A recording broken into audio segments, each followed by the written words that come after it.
Hello, my name is Joy Jackson, and I'm going to be discussing a comparison of epidemics for my Psych-381 class, which is discussing drug effects and behavior. It is the year 2023. I'm giving you this perspective from someone who's always been sober.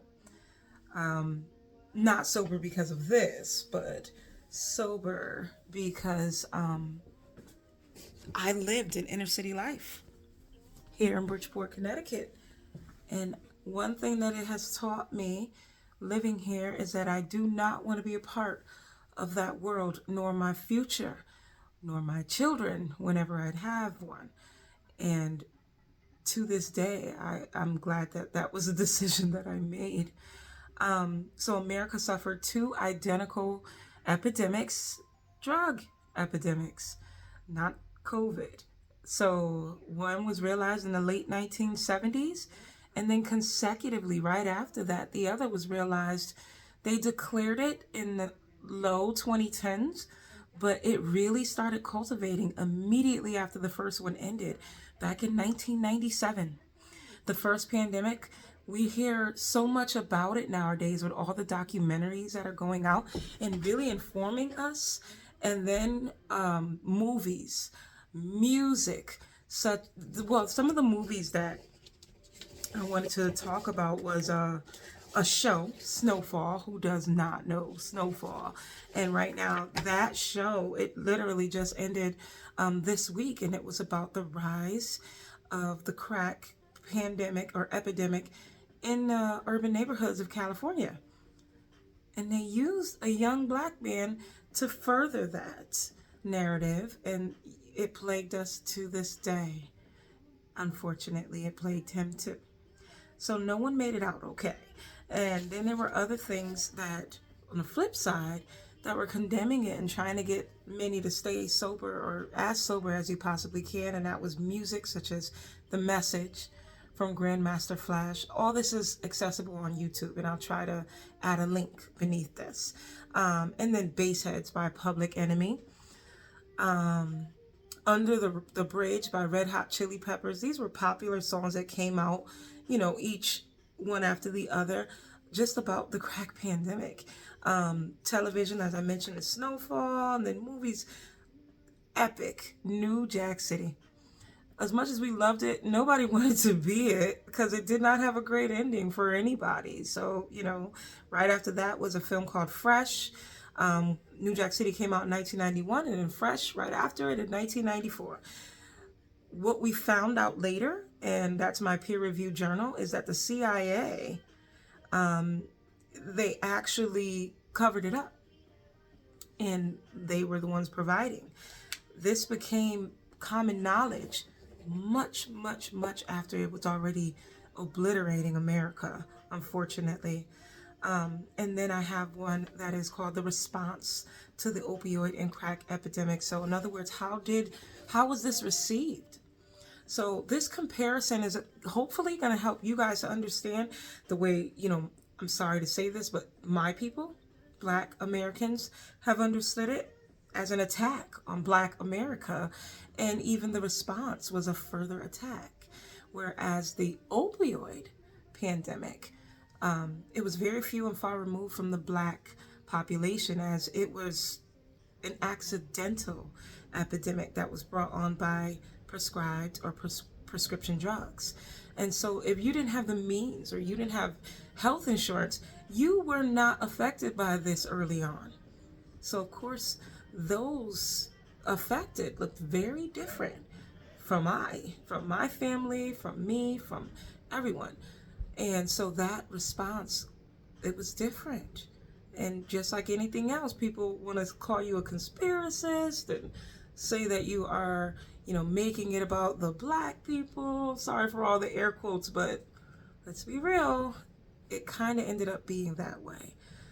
So, I wrote a 7-page paper.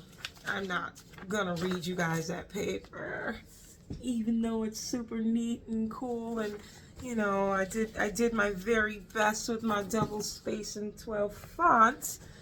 I really want you guys to understand this in under 8 minutes, if I possibly can summarize.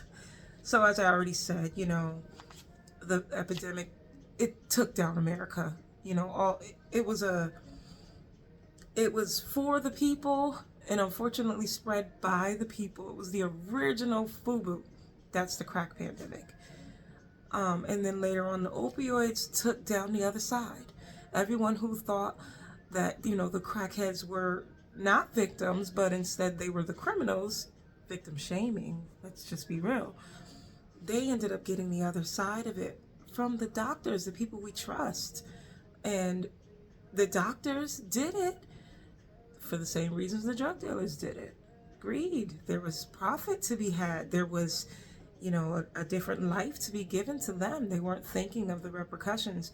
And now that's gone on for over 15 years, but really longer, because as I said, they didn't announce it until early 2010s, but it was affecting us back in late 1990s. So, specifically, I want this to be about Bridgeport because I'm giving my accounts of this comparison. So, growing up in Bridgeport, Connecticut, you can probably tell I'm an 80s baby. And being an 80s baby, I was able to see a lot of changes. Bridgeport's the biggest city in Connecticut.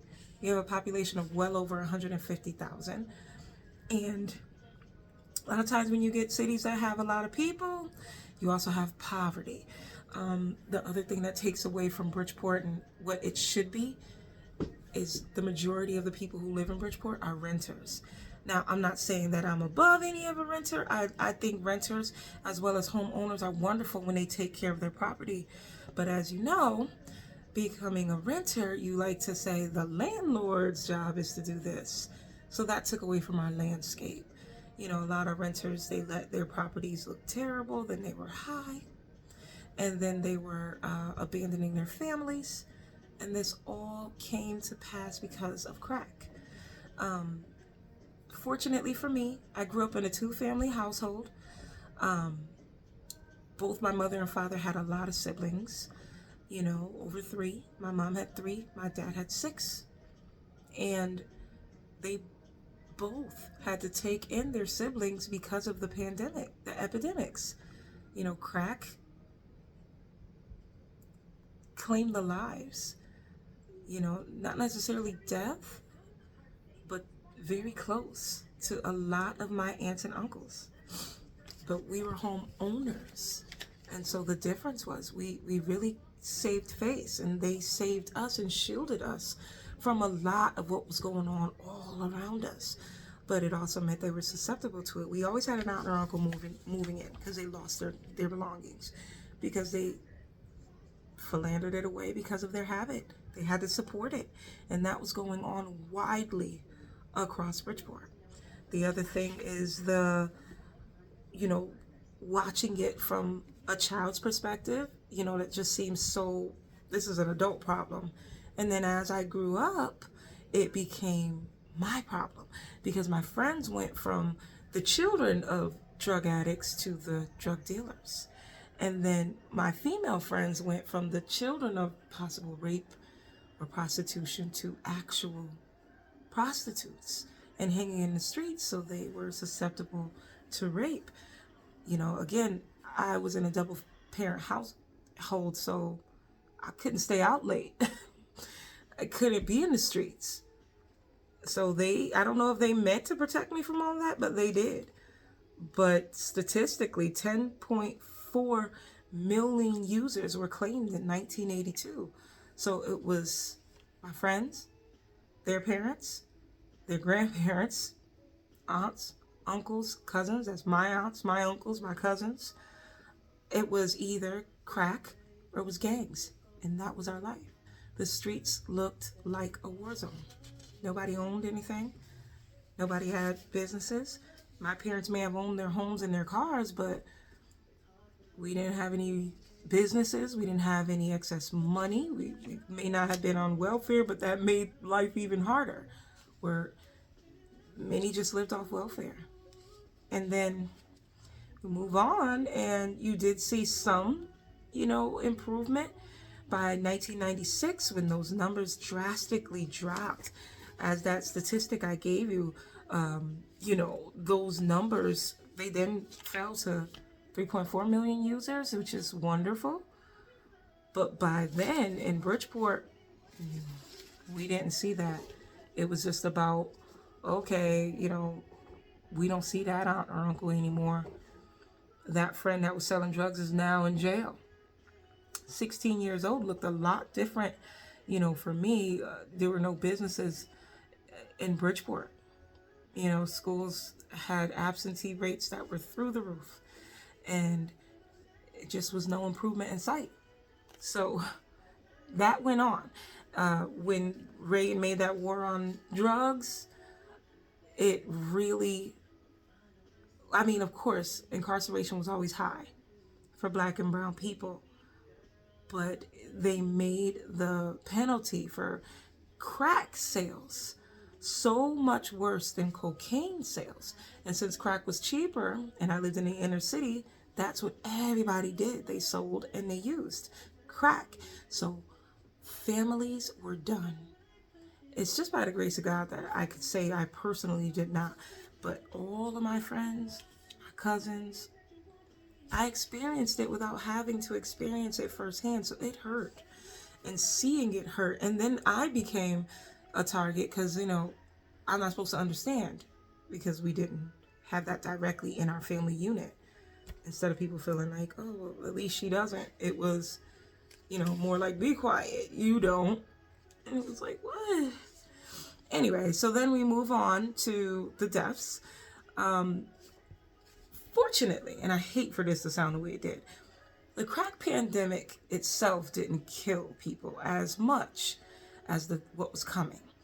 So the crack epidemic was more about, keeping them high, keeping them addicted. And they would live long lives looking like skeletal remains walking the earth. And sometimes you even see some of them today, those older ones that are still alive. But unfortunately, they would live like that. The opioid pandemic took them out. The deaths are so much. So those people who were making fun of those people on the other side, it came to them, and they weren't able to see their loved ones suffer long lives. And I don't know which is worse. Instead, they were watching their family members become monsters, robbing them for money to buy more, and just a number of issues, then turn around and die. So I don't know what is worse, but all I know is it really, really, even though that outcry and that response from the police was not to chase after, arrest, villainify the victim, instead it was empathy. It's like, this person is not going to live long. And unfortunately, that's when it started to dwindle down to Bridgeport. So from those communities that were more prominent, Fairfield, Westport, Weston, all those areas, their, family members would become addicted and they would travel down to Bridgeport and they'd move here and then they'd rob us. So, I personally, my experience with that is, as a 24-year-old, my twin sister and I owned a house, and it was always just known, don't rent to white people. I'm sorry for it to sound that way, and I'd love to see, feedback, but, we rented to white people eventually because co-workers, would come and try to move into our multi-unit, and then friends of friends. And then one day, my sister, without my input, allowed a couple to move in. I never even met the couple. I never saw the couple. I didn't look at their application, and I felt like, why would she do that? But I stayed back, and that couple robbed us blind. Took our TV, so our cameras didn't work, so we couldn't even see them making off with our stuff. So we had all these general areas, where we furnished it, and they took everything. And after that, it was like, yep, told you so. White people will come here for no good reasons. It was either to arrest and harass, purchase drugs, sell or solicit their bodies so that they can go and get more drugs, or just up to no good, being homeless. And that's what the opioid pandemic did to Bridgeport with our white community, unfortunately. So, the comparison of the epidemics, they look the same in Bridgeport. It's really just tragic. There's no way other to put it. But I'll summarize in saying it's worse when you think of the longevity of cocaine and then the deaths of opioid, the immediate death of opioid. So treatment is what we needed. Now, treatment didn't work out as much because in Bridgeport, people couldn't afford treatment. And so, what ended up happening is a lot of people would just suffer the fates that I mentioned. So, when they do go into treatment, it's a long process. If you don't stick to it, you're not going to make it. So the treatment looked like, ongoing weekly talk therapy, inpatient and outpatient. It looked like medications, for pain, medications for withdrawal, medication. And then, it would always transform into other things. Anxiety. How am I going to make it? I was a drug addict. I don't know how to support my family. So this became a real issue for treatment, and it just led them back to the streets. And unfortunately, that is the MO. They expect addicts, especially opioid addicts, because they're used to treatment, to have a revolving door. It would be in the streets, out of the streets, in the streets, out of the streets. And in Bridgeport, that's what it was. I will say this. In the end, I'm just going to read my conclusion. The comparison was a knee-jerk reaction for all that have been alive since at least the 80s. It's hard to feel happy about such an improvement. Improvement meaning that the response from the media, the response from the police, powers that be, when there are those still imprisoned from the 80s, or still addicts in the streets from the 80s, from before, in the handling of what happened before. This revelation and reprimanded starts from presidential level down. I mentioned Reagan. Those privy to only witness, like myself, for whatever their reasons, for not engaging are horrified. That is one of the only things we have in common from former participants, because they're also horrified. I myself hope for a better future and absolution for the past. I hope that for my child, I'm going to be having a young black male. And then for their children, for my friends who are Caucasian, I have men. And for all of my students in Board of Education. Thank you for watching, and I hope that this sheds some light. And, I'd love to give more information, based on my writing. If you'd like to ask questions, please do.